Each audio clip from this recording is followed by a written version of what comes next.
call. Okay, I'd like to go ahead and bring the legislative committee to order, and Rebecca, just go and do the roll call. Mr. Scarron? Here. Mr. Farmer? Here. Mr. Davis? Here. And we'll note that Mr. Warren and Mr. Blackstock are also present. Okay, are there any items to be added? I think that is no items to be added. Okay, could I go ahead and get approval of the agenda, please? So moved. Second. All in favor, say aye. Aye. And I guess Mr. Hunt? Yes. Okay, thanks. I'm going to take 5A and C, and we'll see if Dave gets here for B or not. Okay. As you're aware, we've had a previous legislative committee meeting about potential revisions to our Board of Supervisors bylaws. And what we're seeking today for the 3 members that are on the legislative committee, we're just seeking some direction from staff so we can get a recommendation to the full board at the meeting in February for potential action. I have distilled down all the chicken scratch in our revisions to basically 6 items. I think it's easier to tackle it this way so that we don't overwhelm everybody. So unless anybody has objections or questions, let's just start at the top. Now, there are other changes in here, but they're mostly grammatical and syntax. These are the substantive, meat and potato changes. The first thing that staff needs some guidance or advice or some direction on is currently our bylaws are part of our Pittsylvania County Code. And whenever you change part of your Pittsylvania County Code, you have to have a public hearing and seek public input. Many localities do not have their bylaws in their code because they view it as an internal governance document for their board, and therefore it's up to them how they choose to regulate their behavior during meetings. We currently have it in our code, so every time we change it, there's a section 8.1 on page 11 of our bylaws that says that we have to give notice and then we have to have a public hearing. I'm not here to argue which is better. I just know that if we do it that way, you will have a public hearing, you will have public input, and there will be some additional time constraints on you. We just need advice as to, do you want it as a part of your code or not? I mean, it's really a preference thing. We just need some direction so we can recommend it to the full board. Any comments from the committee member? Any thoughts? Anybody?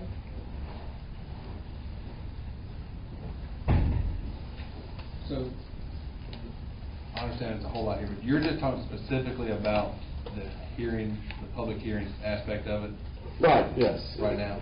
Yeah, I'm just saying that if you right now want to revise anything in your bylaws, Yep. you have to give, if you flip to page 11 of the bylaws in here, if you go to, well, it's kind of difficult because it's page 11 of the bylaws. It's actually page, 14. yeah, actually page 16 of the packet. It just says on it's either 6.1 or 8.1, depending on it says that you got to get 10 days notice and you got to advertise and conduct a public hearing to change these. So if you want public input, that's fine. I mean, I don't have a dog in this fight. It's just I'm just asking you to consider that some localities don't do it this way. I'm not on the committee, Right. but I think it's important that we seek public input. Right. We're here to serve the public. Okay. And if we arbitrarily begin to change things without public input, that looks like we're not being open. I don't think that's a good idea to change this. Okay. As far as the 3 members who are on the legislative committee, do you have any insights on what your recommendation to the full board? Would you rather have a public hearing, Mr. Scarce, or I don't want to put you on the spot there? Well, I'm just, would the bylaws be available online for the public to review, or if you keep it separate from the county? To keep it separate, you're going to have to, it's going to be on the website, and when you give the other members the 10 days notice, it will be in agenda package, but there will be no formal public hearing for input on this. Now, was, in the past, has it always been in the county code, or was this a change that happened? It's always, No. well, since I've been here, it has been, but It it's, was the change that happened. In 2013? I think it was in 2013. but- I'd have to go back and look and see, but I think it was. Well, I personally have no problems either way. I mean, as long as the public has the available ability online to review the bylaws, I don't personally have a problem with it, but, you know, I defer to the rest of the board or committee. And we're not making a decision here anyway, we're just making a recommendation to the full That's board. correct. So it's not like whatever we say is gonna float, no, the whole full board's gonna vote on this, so we're just giving our recommendation at this point. Mr. Chairman, I was just wondering how this streamlining, so to speak, came into place. Was this the thought of the staff, maybe, you know, trying to streamline the verbiage, or what was the reasoning behind this? You know, I'm kind of in the dark on this. Sure. Staff saw some inefficiencies in our bylaws. We've also compiled some suggestions that we've taken from other counties and some suggestions that board members have approached us about. So all these changes on here were not just my changes. This was I compiled probably 5 to 15 people's thoughts in here. And you can agree with them or disagree with them or discuss them some more. We're just, as staff, we're here because we're at the beginning of 2 new people on our board, and we're also at the beginning of the year. We're just trying to make our meetings run as efficiently and as close to perfect as we can. Well, from what I know from the 2 items, as far as deleting the county administrator duties, that's in the Virginia code. It's listed in Virginia code and on his employment contract. So we have 2 areas that's already listed, so I don't know if we need to do that again in the bylaws. Also with the code of conduct information, a lot of that, for the most part, is unenforceable. We have no enforcement mechanism in that part of the bylaws, and it's also pretty much covered in Virginia code that covers conflicts of interest. So I didn't know, I didn't feel like we need to have it annotated in both areas. I don't know if we could maybe put a blurb to direct people where that's maybe covered in Virginia code, to give the citizens availability of that information as well, make it readily available for them. Well, thanks for your thoughts. We're kind of jumping around. Do we have any direction from? Can you review again your thoughts? Give me the advantages to the 10 days and the disadvantages to the 10 days. Well, I think you should have notice regardless, because I don't think someone should spring a change on somebody and act at the same meeting. I think the notice should be in there regardless. The question is a preference about some localities, and I've researched a lot, view these as internal guides to governance, and I know y'all work for the citizens, and we've effectively worked for the citizens, but some people don't take the view that you need a public hearing to change these. You would have to have notice, and you have to put an agenda, and you'd have to have discussion in an open meeting. There wouldn't be a separate public hearing just dedicated to this change. I frankly can go either way. I mean, if this committee decided they wanted to change it, when we had that hearing, right, the citizens, we would have a Sure. time period where they could. Right, the initial time before you change it, there would be an initial public hearing where they could say, hey, we like this, or no, we don't like this. I don't understand why, Mr. Chairman, I don't understand at all why we even discussing this, because we are talking about being a board of transparency. The bylaws, you're going to wait 10 days anyway. The only thing, Mr. Hunt, Right. correct me if I'm wrong, but the only real thing you're doing by making this change is not requiring that the public have input. Is that correct? That's correct. Because you want to leave it 10 days. Right. Why would we not want input from the citizens? One of the biggest problems I have is when I vote for something and then I find out that, you know, the silent majority is ready to hang me down there in my district. And I want to know, I want to hear from the citizens. Sometimes it takes a little longer, but I don't remember any night that we had a public hearing where, especially concerning bylaw changes, that it took hours and hours to do. We've had some conflict since I've been on the board concerning the standards of conduct and the ability to enforce them.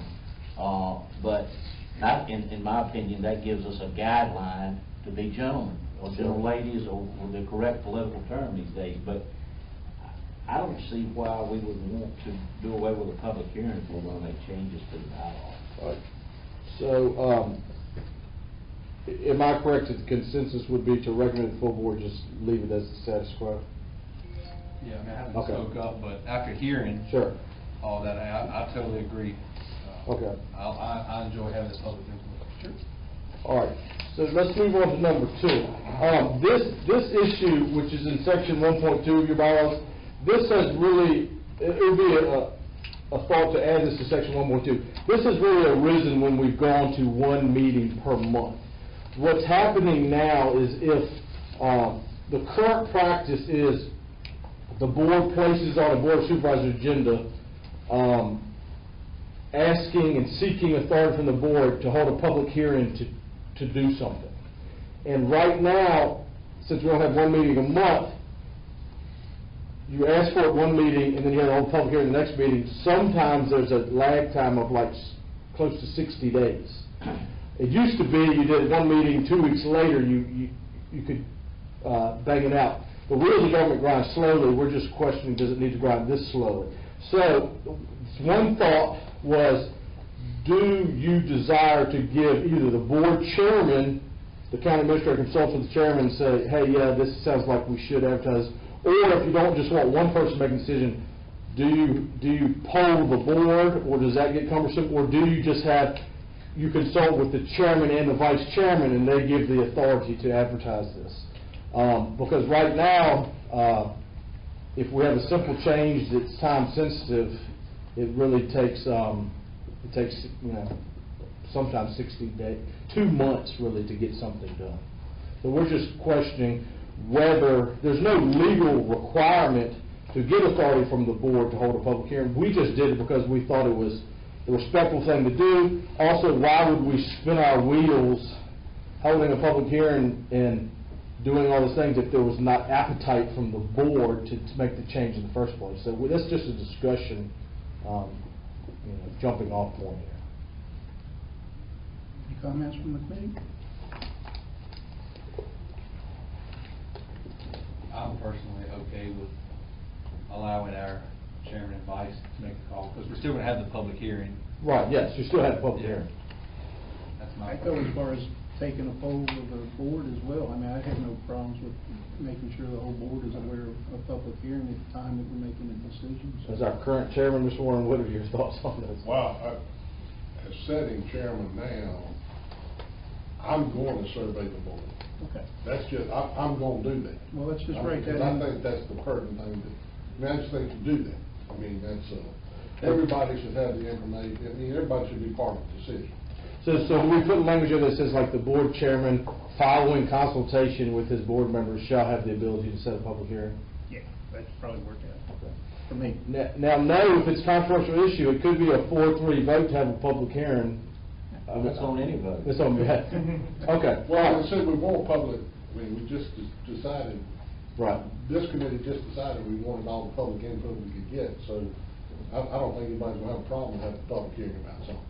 Okay. Just fast tracking to get You're just basically cutting a month out of the process. It's been too rich, too. Yeah, Yeah. exactly. All right, number 3, and this might have the most logistical significance.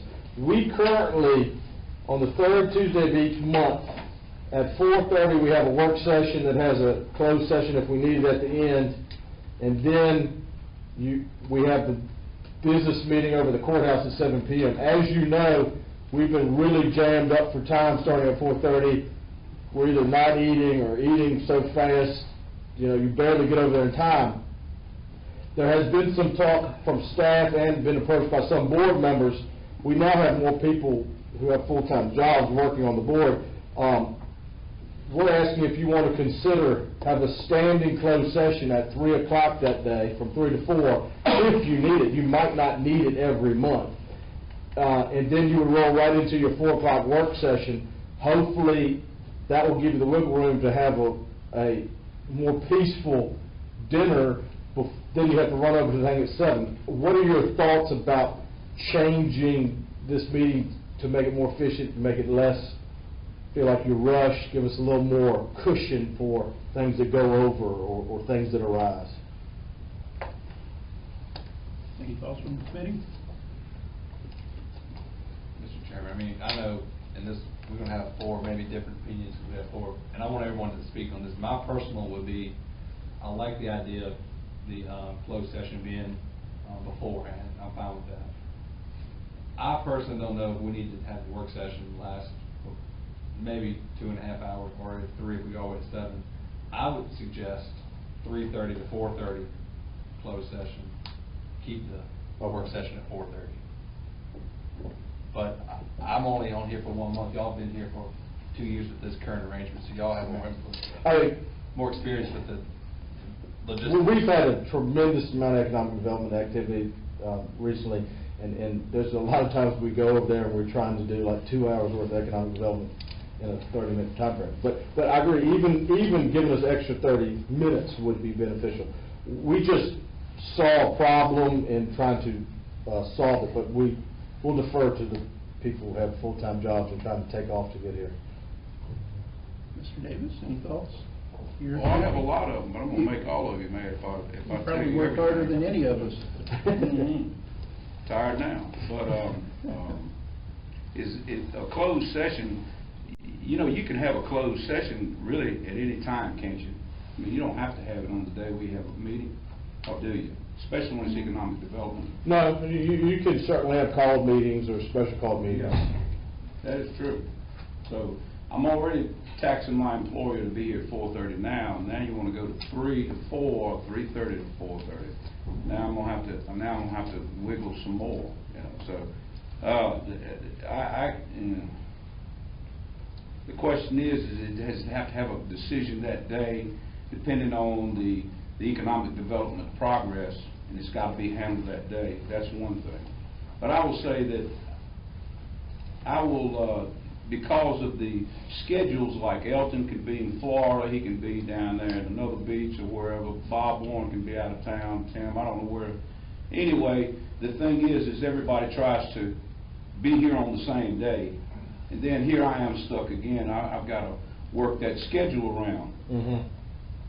So, you know, unless it's a dire straight situation, I don't really think you're going to even need my input on that day if I don't make it, that special meeting. I'll just see it at 4:30. Just depends on what's going on. So you don't need a consensus on the vote. You're just going to be giving out information a lot of the time. So I'm speaking in circles, but I'm having a problem with 3:30 to 4:30.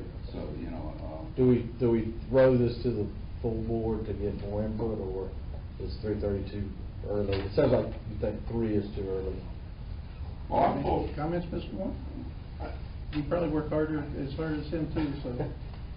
Well, I'm gonna be here whenever the time is. That, I mean, I'm just gonna work my schedule around it, because I have the ability to adjust my own schedule. But I understand Mr. Davis's comments. The only thing I'm gonna say about this point is I have not liked going back to January when we changed. I have not liked not having what I felt like was adequate time in those closed meetings to hear about economic development projects and really give everybody an opportunity to digest it and really discuss it with thought. I mean, we've been so rushed. I don't like having it at the end of the work session. So, you know, to Mr. Farmer's point, the only thing I would say about starting at 3, I'm okay with starting the work session at 4:30, because I think there are times when we need 90 minutes in that closed session too. I just like to have the flexibility if we need to. If we can do it adequately at 3:30, that's great. But if we can't, let's have the flexibility to say 3 o'clock. Because there are some, you know, It's just like some of the information you and I talked about recently that we've received, you know, that's coming to the full board in that respect, and that's gonna take some time to digest and go through, so it's gonna be, you know, if there's any other topic on the closed session agenda, that's gonna take longer, so, you know, I'm willing to work any way anybody wants it. I think the folks have pretty much decided they'd rather consolidate and make it one day versus having a second time you gotta come.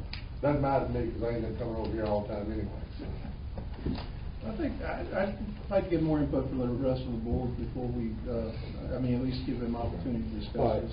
right. I'll throw that to the full board at the next meeting, and we can see what the other members who aren't here input on. Okay, number 4. This is an issue that frequently comes up.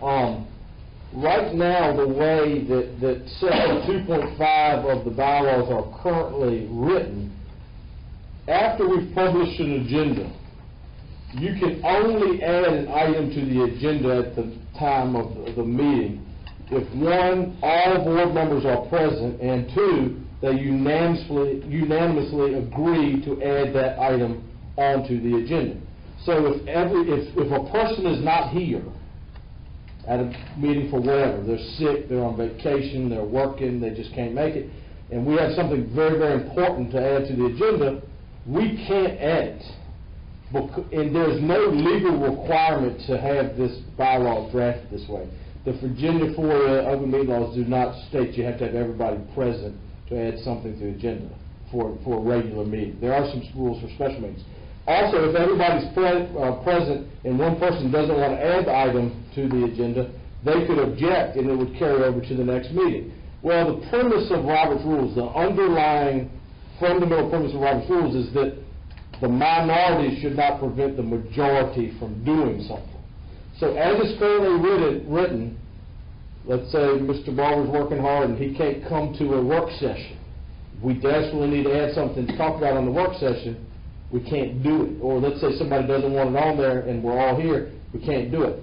What the change to consider would be just allowing additions to the agenda just based on a majority vote of the board members that are there at the present meeting. We've run into this. It's been really hairy there at the end. Is this person going to show up? Because we've got to talk about this because maybe a grant's due or there's an economic development item that's very pressing, and we're just kind of crossing our fingers and hoping we have perfect attendance. And we usually do have very good attendance, but that's something we need to discuss. Mr. Chairman, I'm for changing that. I'm going with the attorney on that one. I agree with that. Yeah, I like that. Okay. All right. We will recommend that change to the full board. Can I? Sure, go ahead. Sure. I think maybe I got no problem with recommending it to the full board, but it sounds good on face value, and I can't tell you. I think Ms. Bowman, when I was vice chairman, was out one time, and maybe you missed one meeting, Mr. Scarce, because of health reasons. But we don't have a lot of people miss meetings. And part of the reason this is in the bylaws is to keep, and the current board gets along really well. But that's not always been the case. And it may not be the case in the future. And sometimes politics gets to working, and you get 4 votes and you want to ram something through without a lot of discussion of public input. And I just think we maybe ought to think about that before we change that bylaw. If you, I know when I first got on the board, it was a split board, 4-3, 4-3, 4-3, and it was one member that wavered a lot and didn't really know what he was going to do at any time. I don't think he knew what he was going to do. And, people would get on the phone and drum up support for an issue, and for a 4-3 vote, and want to push something through that was very controversial. And I don't know that that's a good idea. I'm just Right. So I'm throwing, it sounds good, and Right. yeah, I agree, sometimes it's things that we need to discuss and take care of. But also, I think this was put in for a reason. And I'm okay with it, you know, I think, you know, you put it before the full board to discuss it, but when the board does discuss it, I want everybody to, not everybody's been here a long time, and none of us really, Mr. Barber has been on the board longer than anybody for a pretty good, bit of time, but I think you need to be aware of some things that have happened in the past. And it could happen in the future. Mr. Davis wants to say something, I think. Mr. Mr. Blackstock, I agree with you. The thing is what if you do have somebody out though? Do you think it'd be advantageous for them to at least be called and say, okay, what would be your thought on this? Well, if they're not there. You see what I'm saying, Paul? You know what I'm saying? I think Dave's gonna say the same thing I am. Now we have video. Right. Well, what we have Video now. in, Yeah. I mean, and so you can video in, Ms. Bowman, even though the meeting she missed when I was vice chairman, videoed in that night. Mm-hmm. And so we could have, correct me if I'm wrong, Dave, we could have, changed the agenda. Yes. Mr. Blackstock brings a great point, and I wasn't about to say this. But recently, for years, the state had remote meeting capabilities because they didn't want people driving all over the state wasting. You could call into a meeting. Recently, the state has allowed counties and localities to do it, but you have to have a policy that's written. We have a policy written that says that you can call in and remotely participate, but there's strict rules. You can only do it a maximum of, I don't know if it was 2 or 25%. Yeah, 2 times. And we've done it 2 times since we've been here. Tim had a work conflict, he called in one, and Ms. Bowman was in Nashville for a family get-together or something. So It's 2 times Just per per person. person. right, per person. Right. And so you're right. That harshness, not being able to talk about something, has been mitigated by this remote thing. So we can throw it to the full board, or we can make a recommendation. Ms. Garrett, I have 2 different thoughts on it. My first thought is, I see more viability in being able to change the agenda without 100% of the board members there for the work session than I do going over to the full meeting. You Makes know, sense. because we're just discussing items during work session. Right. At There's no the action. times when things come up, we're not taking any action. So I don't have a big problem with the fact that we had some wording that allowed us to adjust the work session agenda. But I understand, Mr. Blackstock, I wasn't on the board, but I sat out there and observed some of that 4-3 stuff that occurred for a long time, so. I could agree with that, just for the work sessions and not the regular business meeting. That makes sense to me, too. Okay, well, we will discuss this at full board. We can either take I the... like your work session idea too. I don't have a problem with that because you're just discussing it. Right. There's no vote taken. That's right. The actual votes are taken in the open session, so you couldn't push anything through. Exactly. So I wouldn't have a problem with that. But I don't think this is, I think we worrying about too much here. Because nobody, you know, I know, since I've been on the board, the people did the video after we passed the video policy. Yeah. I think, we may have a couple that took long vacation, or, you know, maybe longer than normal, but from an issue. Well, if I could call in every time and stay and keep my feet propped up in the recliner, I come back just for this meeting last night.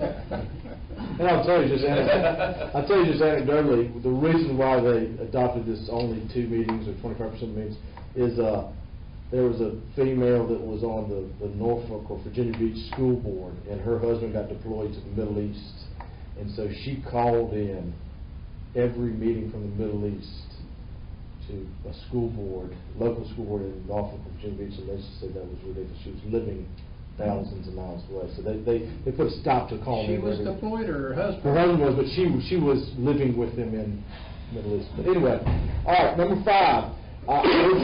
We're just as staff and some board members have approached us, this is just for discussion. Right now, in our hearing of the citizens section, we have a time limit on individual speakers, which is 3 minutes or 10 minutes for the group, but we don't have a time for how long that whole section can go. A lot of localities are currently placing a limit on, they view the board meeting as a business meeting where you're trying to conduct business, and if there's a very controversial issue, you could be there for hours upon hours listening to a controversy. We're fortunate recently, we have very, 2 or 3 people talking. We also have a requirement that you have to be a resident or landowner or the registered agent of such resident or landowner can address the Board of Supervisors. This was put in during the prayer issue where we had a kind of an ugly situation where a non-Pittsylvania County resident came in and made some ugly comments about some not good things. And so we added this. I will tell you, I've polled my fellow county attorneys, and there is some heartburn about, does this survive First Amendment scrutiny or not? We have not been challenged on it thus far. So we're just asking, does the board have any appetite to limit the total hearing of citizens to 30 minutes total? A lot of localities have done that. I will warn you, if you do that, you're going to get all the articles that say you're trying to freeze public participation, all that. Or do you want to consider removing that residency requirement and just allow anybody who wants to address the board about an issue that relates to Pittsylvania County, despite if they live in Danville or Lynchburg or Martinsville or Henry County? Do you want to consider changing that? Comments from the committee? I didn't know you had the 30-minute suggestion, because I was going to just be Well, I surprised. mean, that's just arbitrary number. Yeah, mine was 15 speakers is 45 minutes. That's what I kind of come up with, thought that was a fair. And then on the speaking, if you're a landowner, how's it currently, Mr. Hunt? It's written right there under the first bullet point of 5. I quoted it exactly. It said that you're allowed to address the board on hearing citizens if you're, quote, Only if if you're only a resident or landowner or the registered agent of such resident or landowner can address them. So, for instance, if you had hired somebody to help you in a rezoning, the person that you hired Could, unless they are a. they could talk because you're their agent, like it was a surveyor or attorney or somebody to that effect. Mr. Davis? Mr. Chairman, as far as the 3-minute rule, I agree with the 3-minute rule, because I think you can wind up when you go too long, and we have had people that voice opinions, and I've seen it on a lot of other areas on video, that things can get heated. Then you have to have people removed and on and on and on. So I think the 3-minute rule is candid for me, because there are times when we have a train load of people that are complaining, and that's, and quite frankly, I have things to do, and I don't want to stay there all night long. And of course, I will, depending on that, but I'm okay with the 3-minute rule, and I think that's. But if you have these other people that are coming from colleges or whatever that have presentations, they deserve a little more time because of somewhat of the things that they're doing. It looks like there's a discretion there, but. The other thing, too, is that it was already covered. I don't have a problem with people addressing the board if they've got property in the county. And then the question is how are you going to make it if they really had something that was substantial that affected, let's say, the city, the county, or some other district somewhere else that they think could be beneficial to our county? I would be willing to listen to that. You know what I'm saying? If somebody's got a good idea that's in Henry County or somewhere, Pulaski, they come down and they say, hey, would you, I'm interested in listening possibly to what they say, but the question is how are you going to structure that? Right. Now, I always remind people that this is just for hearing of the citizens. If we have a public hearing about changing our ordinance or rezoning or whatever, we have the budget, we allow, it's open to everybody, because you have to by law. There's actually no requirement legally to have a hearing of the citizens. I think it's not wise. I think it's wise to have one because we all work and we need to know what our community thinks. We need to give them a forum to discuss it with us. It's just, I know some And there's also the ability, if we have a hot button issue that we see we've got 50 people signed up, nothing prevents us from saying, look, We could be there all night. this is, You don't have to cap. this is gonna overrun us, and, you know, we could just, you can hold a public hearing for any reason. You could just do it another night or day where you have more time to devote to that controversial topic. Mr. Chairman, I'm all for allowing the citizens to speak. I don't, if they're upset, and it's okay with me, I don't have a problem with that. I want to hear exactly what they have to say. Because there are things that can be discovered in their communication, and look, we don't know everything, so we do need input from the citizens, period. Certainly. So I agree with that.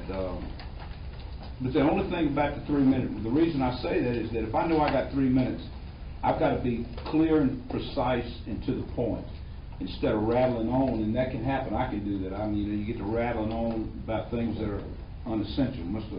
Smitherman can attest to that right along with him and you.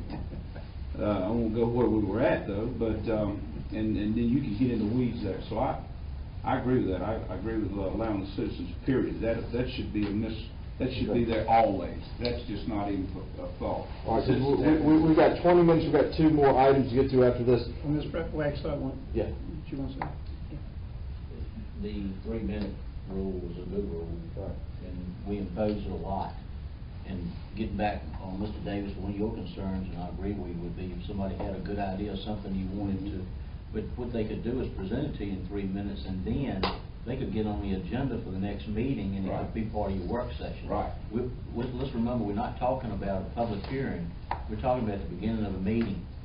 And when you get some of these issues like, especially these environmentalist groups that come in, pipeline groups like that that are not from the county, they could come in, you could be here for a really, really long time. The way it's worded now, they have to be landowners or agents or landowners. I think that's a good, I like it just like it is now. I don't think we've had any issues with it. So make sure. That's kind of the way I was leading, so I'm going to go ahead. But your question isn't 3 minute rule. Your It's not question 3 is minutes. putting a time limit. Right. Because you're saying right now, if we went to the meeting and you had 75 people sign up, Right. you have no jurisdiction of calling it after 30.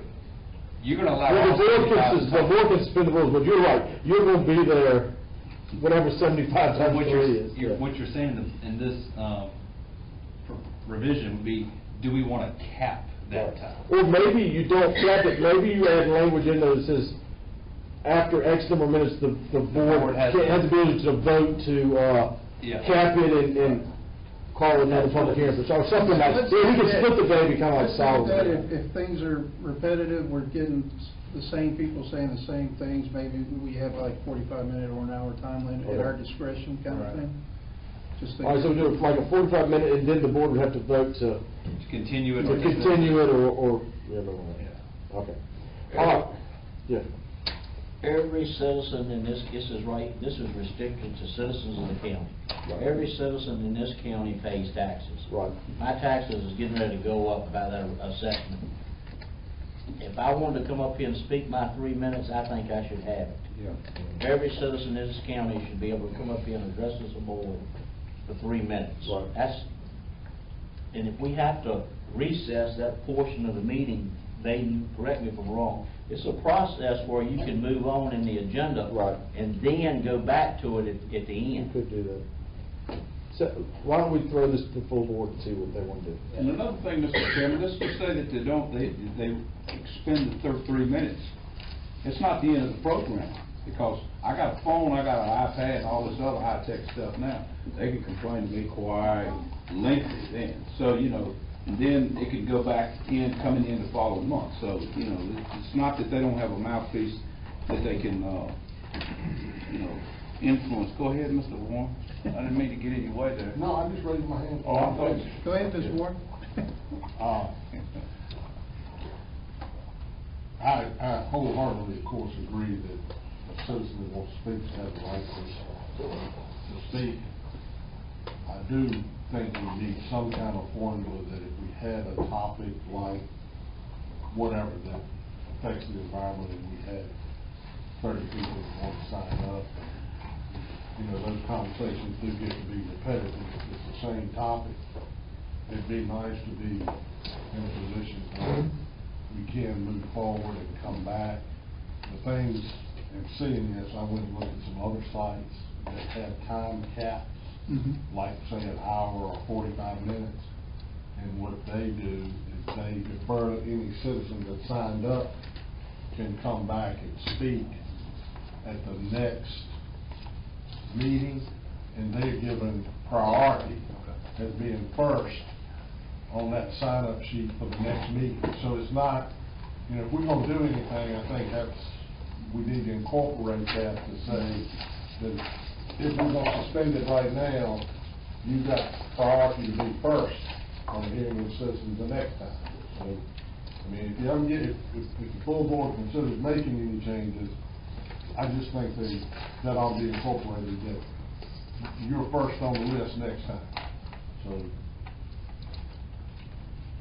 I agree. All right, we'll throw it to the full board. Now, this last item, and don't shoot the messenger here, we have on Article 7, it's on page 9 of your, in your actual bylaws, but it actually starts on page 12 of your agenda. We had the standards of conduct for the board were added during a tumultuous time of our board where we had really two board members who were kind of at each other's throats, and they're no longer on the board. In fact, one of them is no longer living. But we had this, and we forced every board and every committee that appointed to sign this acknowledgement that you didn't force it. Well, it was in here. It was requested. Then we came back and we removed the requirement to fill out the form. We also removed the language where really a board member could sanction another board member. That's been removed. So now we have this 2 or 3 pages. It's kind of a guideline of how to be a gentleman and a gentlewoman. It's kind of golden rule type stuff.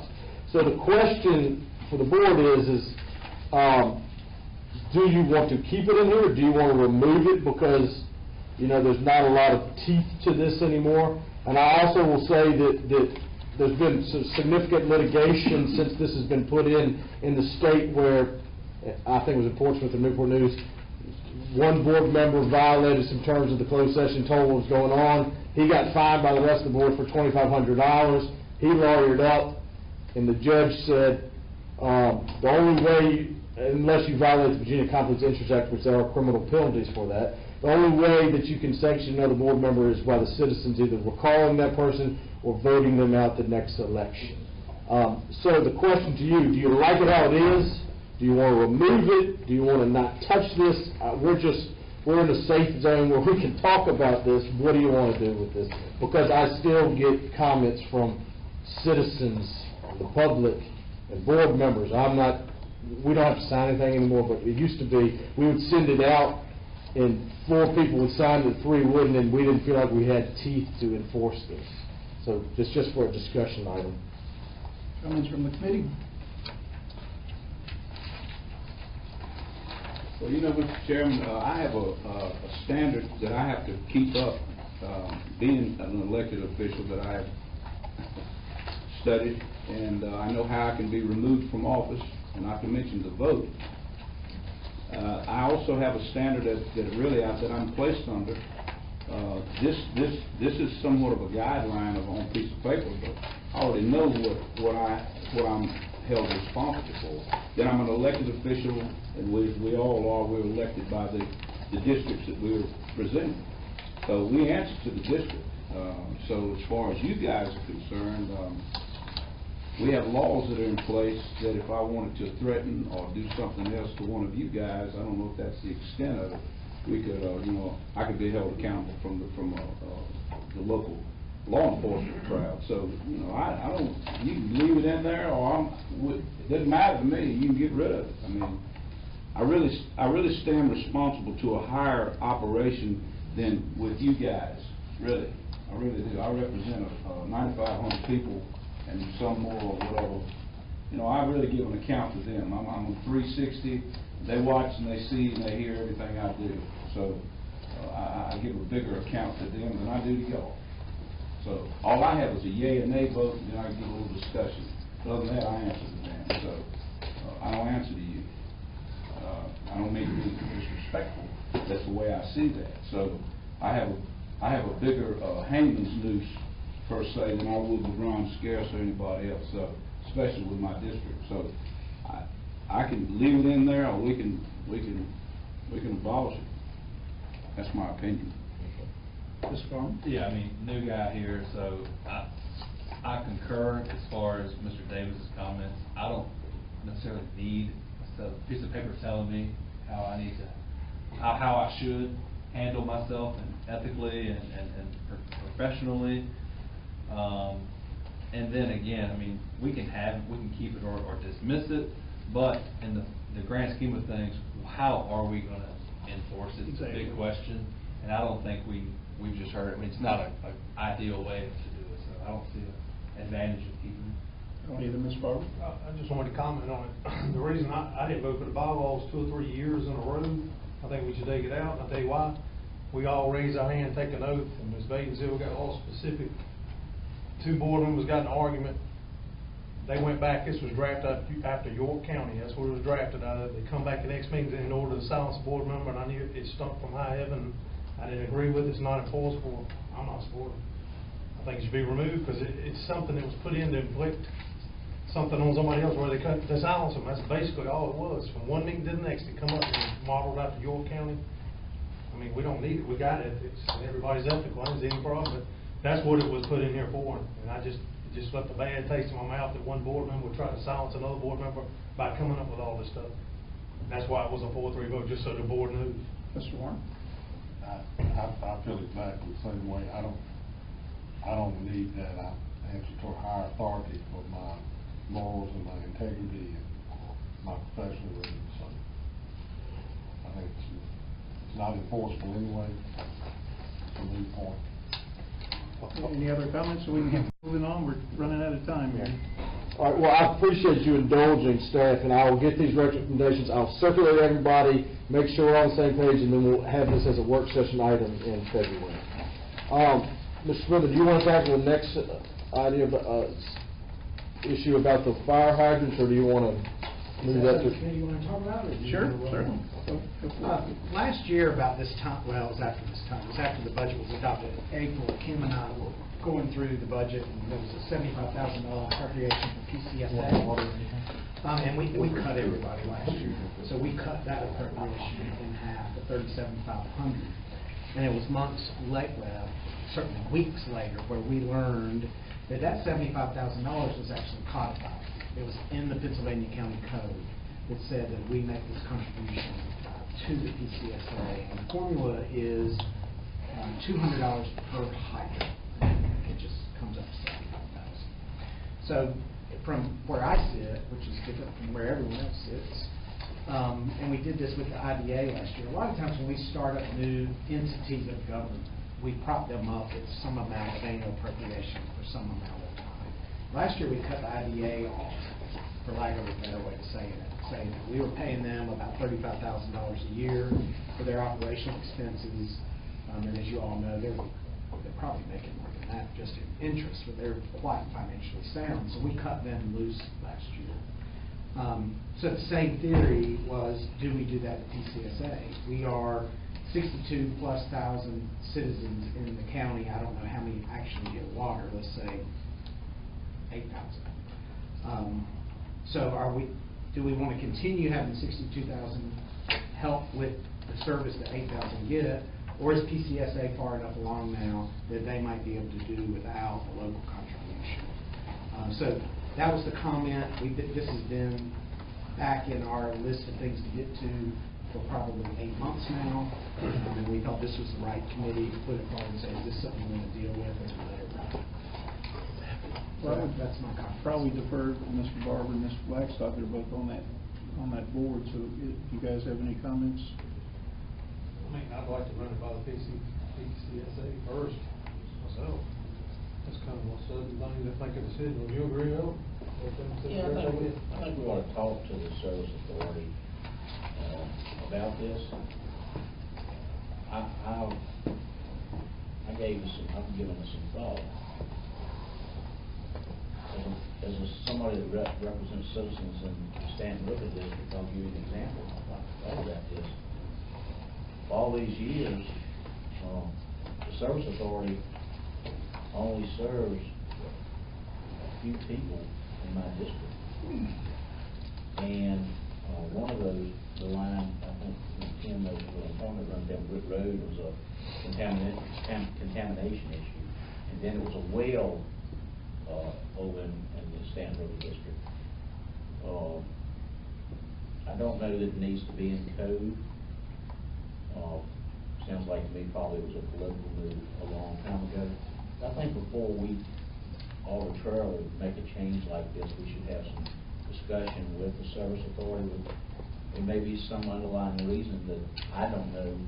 I mean, there's a lot of, the service authority is a busy outfit, and there's a lot going on. I think we probably need to have some discussion with Chris Adcock and full board. Do you think it's something to do with fire departments using the formula? It's a surcharge per hydrant.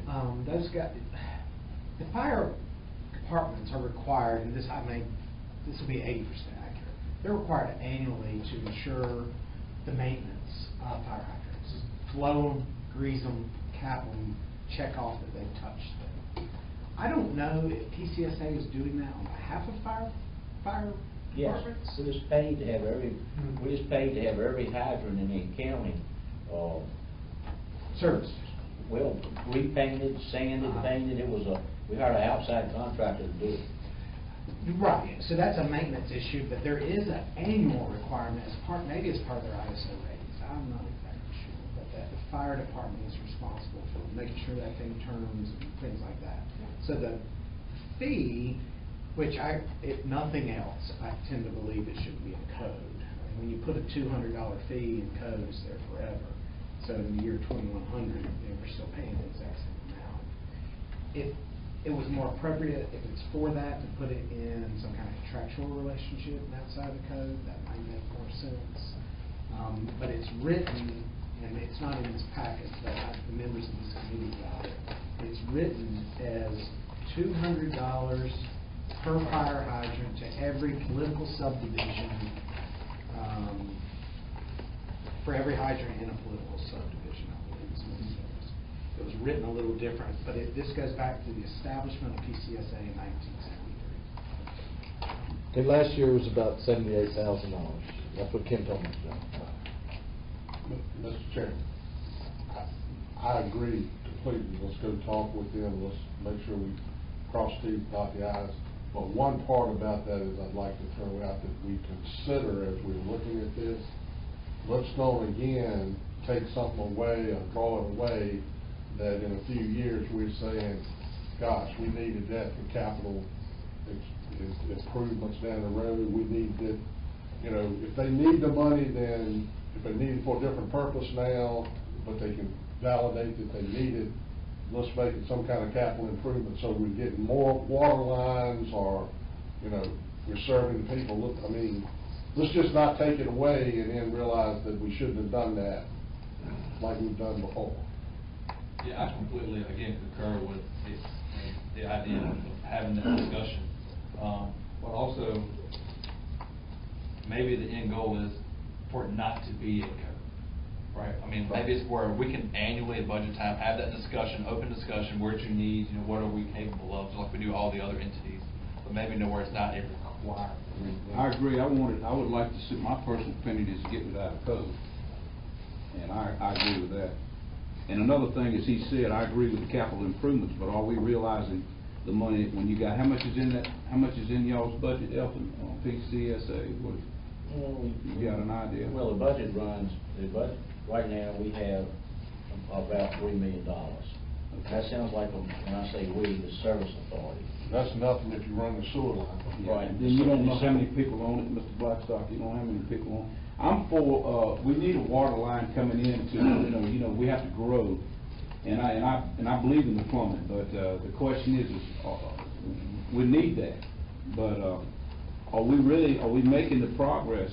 Because I believe in the water lines, because that's what's going to grow the county. You got to have water in the businesses, all down through the corridor, 29 coming up, and y'all know that. So, but the question is are we spending our money wisely? And that's my question. I just I think wanted it's just a good idea to talk to the entire service authority. The $75,000 is not gonna make or break the service authority. It's not gonna, but we also don't wanna be seen just arbitrarily making a change and taking money away without at least talking about it. Right, absolutely. The service authority is made up of,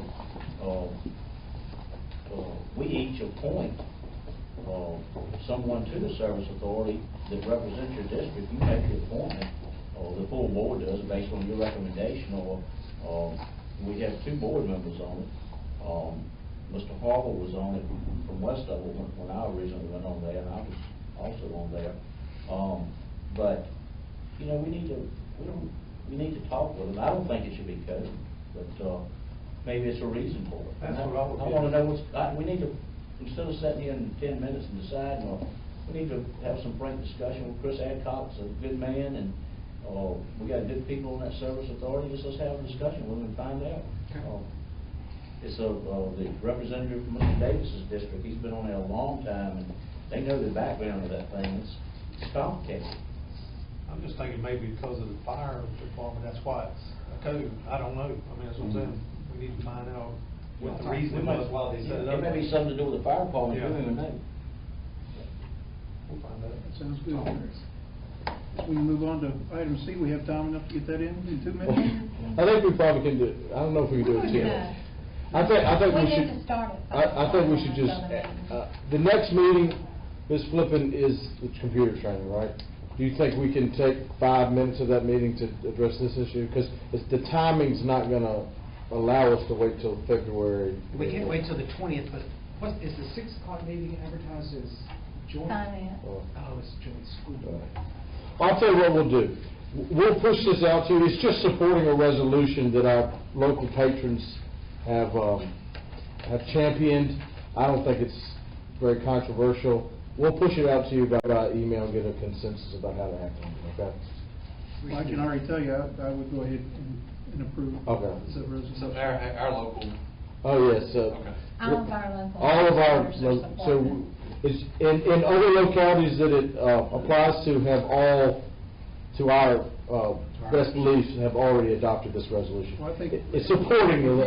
If you need our recommendation, Mr. Davis, are you on board with that? Oh, yeah. We'll just go ahead and. Okay, all right. Push it to. Well, I appreciate you guys having a good discussion today. Thank you, legislative committee and other board members who shared that. What's happening, just so on the resolution itself, does that have to go before the full board? Yeah. So this committee needs to take a vote on it. Right. So, the 3 members, do you recommend? Do we need a motion and a Yes. second? Yes, yes. Make a motion. So move. All those in favor? Aye. Aye. All right, it'd be appropriate to adjourn now.